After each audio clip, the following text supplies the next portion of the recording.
That's for losers, man. I don't get involved in that stuff. But Angel Rashad Milligan rolling out. That's a good question. Brandon, we one quick question. can't ask Rashad question. Hey, Rashad.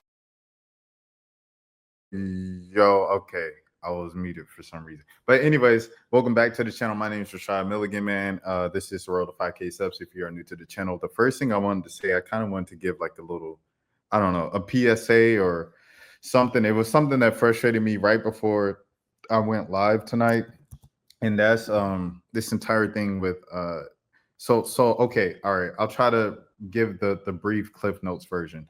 Ye is going on a rant for the past 3 days on Twitter nonstop to promote obviously the release of his latest album, Bully. In that rant, he started talking about Playboi Carti. And because Playboi Carti is getting all the attention, he's on track to sell over 300,000 copies of his latest album, I Am Music, and he headlined Rolling Loud. He is the biggest talk of everything that's going on right now is Playboi Carti. That is affecting Ye because I think Ye, in addition to having something to promote, me personally, this is no, thing that I have. I think he's having a crisis of facing. I think he's scared to grow old, and I think he is scared to not be the number one topic in hip hop anymore. Number one topic in Hollywood, number one hip hop in topic in the culture or whatever you have you. And so like he just keeps saying outlandish things, trying to top one above the other in order to stay relevant. And it's like it's slowly slipping away from the people because it's like people just moved on to the next thing. Like people are moved on to Carti, people moved on to Kendrick. This is something that I feel like other legends have kind of done a great job of just kind of accepting when it's like, okay, next generation, this and that. Like Jay-Z is not pressed to be talked about every day. Like, if anything, Jay-Z is probably doesn't want to be talked about as much as he's already talked about because Jay-Z is kind of like the poster boy, I feel like, of conspiracy theories in Hollywood and Black Hollywood. And kind of, at least for me, like as a kid, like I grew up in the era of the YouTube conspiracy theories of Illuminati and everything like that. So it's like, I think Jay-Z hates being attached to all of those conspiracies and stuff like that. And he's okay with just being a respected legend in rap music and only popping out with one verse a year, one verse every 2 years, Kanye on the other, or Ye on the other hand, he can't handle it. So in the midst of that, he starts dissing and talking crazy about Playboi Carti and says Playboi Carti's a this, Playboi Carti's a that. And Carti comes on with just 2 words on Twitter and he says, Ye, Ed, shut the front door. And so then Ye comes back against Carti and says, Carti better watch his mouth. He mad about this, he mad about that. And then he makes a video and he says, the person that put you on, I put on so many people, I did this, I did that. This is where I start getting feeling away. Because what was it? Because after that, people say, you're not ASAP Rocky, you're not ASAP Rocky. And a lot of people were like, ASAP Rocky is the one who founded Playboi Carti. ASAP Rocky is the one who put on Playboi Carti. And to that, like I said, I had this book idea. I know I've shared it on a channel before. I haven't said like the specifics and stuff like that, but it was going to be really good. And I do want to say rest in peace to OG Mako. I never got to talk to him. I never had the opportunity to talk to him because he was going to be included in the project. I want to say rest in peace to Lotto Savage, who passed away today, tragically, in Decatur, in an apartment complex, things of that sort. Rest in peace, of course, DJ Unk. Rest in peace to Lil Zelly.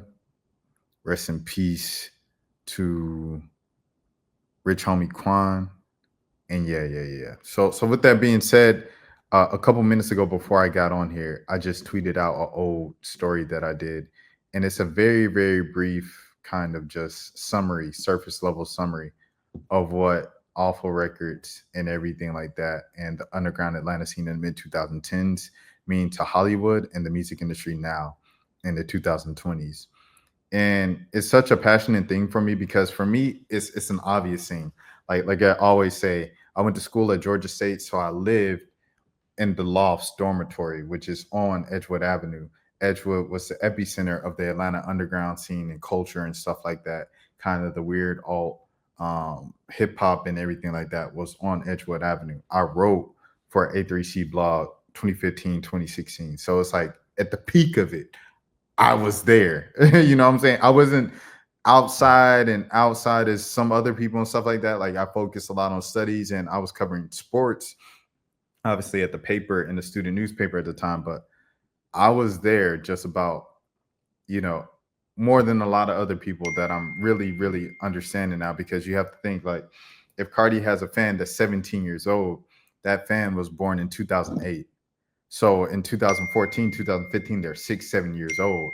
When I'm in college, out here watching the rise of Carti from SoundCloud and the hottest thing in the city, next to Yachty and stuff like that, and 21 Savage to what Playboi Carti is now, and what Yachty and Savage are as well. So with that being said, I want to just go ahead and read this story over here, because it's a brief surface level of everything that I really want to get into. And I'm wearing the same hoodie in this interview.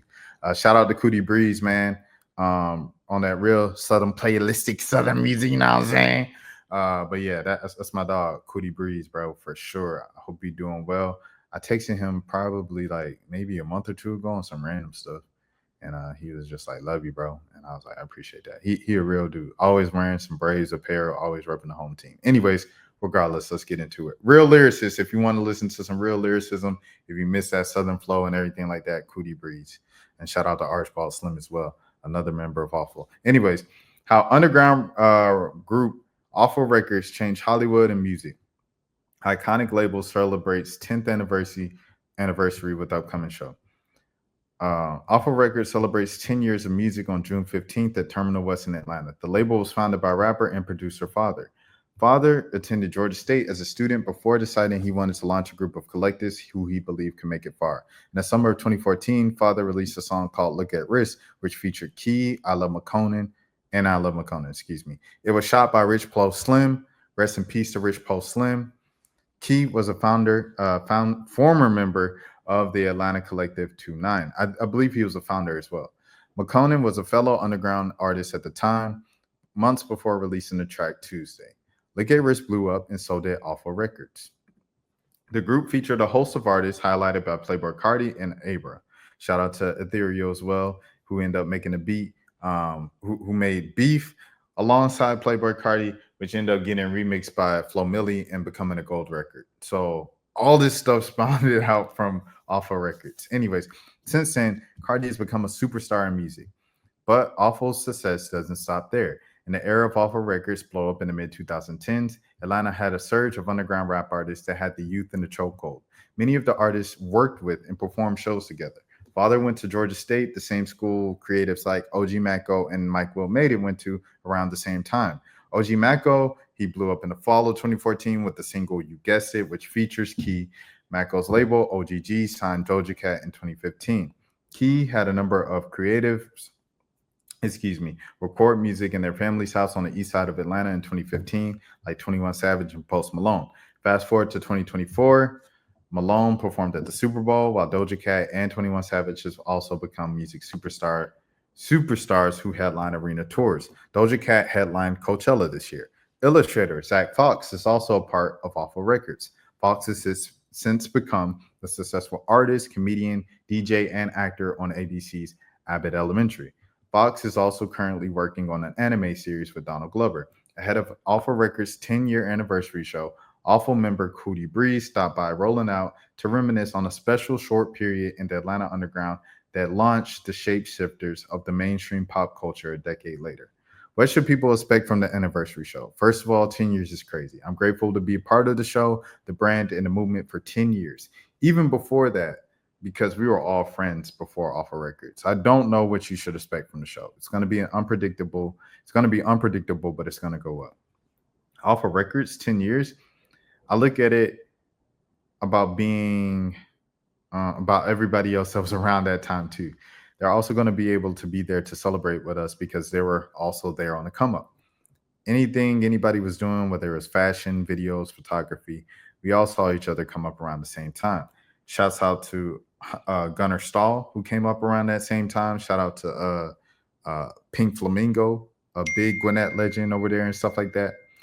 And now we have Pootie P. So I brought up Pootie. Shout out Pootie. Shout out Todd Chart. But Pootie was kind of like the leader of all that. And he was one of the first YouTubers that I met around that time, which was like 2014 at Rory's event. Rory like connected a lot of this stuff as well in the underground. That's why like every time I see Rory, I tell him like, bro, you literally like, I know, you know, your movement and your talent and everything like that, but like what you connected, dude, is something that literally means so much. And you know what I'm saying? And it's crazy that like a lot of the culture left you behind or whatever, or you might feel like that. But you literally like I don't forget. I didn't forget. And since I didn't forget, and I have, you know what I'm saying, I'm in the media and stuff like that, I'm going to continue to tell this story of Rory. I'm going to continue to tell the story of Alpha Records. I'm going to continue telling the story of Father and all of these other figures because, you know, while the rest of the world might, okay, moved on this and that and give the credit to somebody else, I was there. And I'm not going to let you guys sit on the sidelines feeling like you aren't appreciated, because you are appreciated. You are the reasons that these superstars and the media and Hollywood and music looks like this. It's because of you and the efforts and the selfless things that you did to help other artists and help other creatives and create spaces for creatives. I met Pootie, like I said, at a Rory event in 2014. Then I seen him again a couple of weeks later, a couple months later at Chance the Rapper show in Tabernacle. He's wearing all black. He had a book bag on. He's like, yo, I snuck in here. I just wear all black. And they let me through. And it was laughing and stuff like that. Pootie ends up blowing up on YouTube, doing pranks and stuff like that around Atlanta. Then he moves out to LA and becomes even a bigger YouTuber. And now he's like a huge deal, traveling across the world, doing all of these like extravagant videos and just ideas. His creativity is on a whole nother. He's one of the best when it comes to YouTube, just period.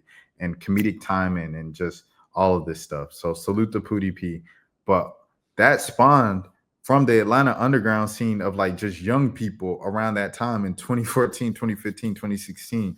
And I ended up running into Pootie a couple years ago in LA again. And he was like, yo, the heck? Because he didn't know who I was. And I was like, bro, we met at the Rory thing, and I seen you again at Chance the Rapper. He's like, oh, snap, bro, this been a long time. I said, yeah, I'm doing interviews now. And then Chark was there. He said, oh, yeah, he interviewed us in Atlanta. He said, oh, bro, the next time I come to Atlanta, we got to do an interview. I ain't get his number or nothing. I said, okay, bet, say that. Some Hollywood, I guess, stuff or whatever. He probably would have did it if I asked for his number, but I never did. So I never got the interview. But that's besides the point. I'm saying all this to say another shape-shifting, industry-shifting creative was born out of this period in the underground Atlanta scene, and they are all around each other at the same time, bro.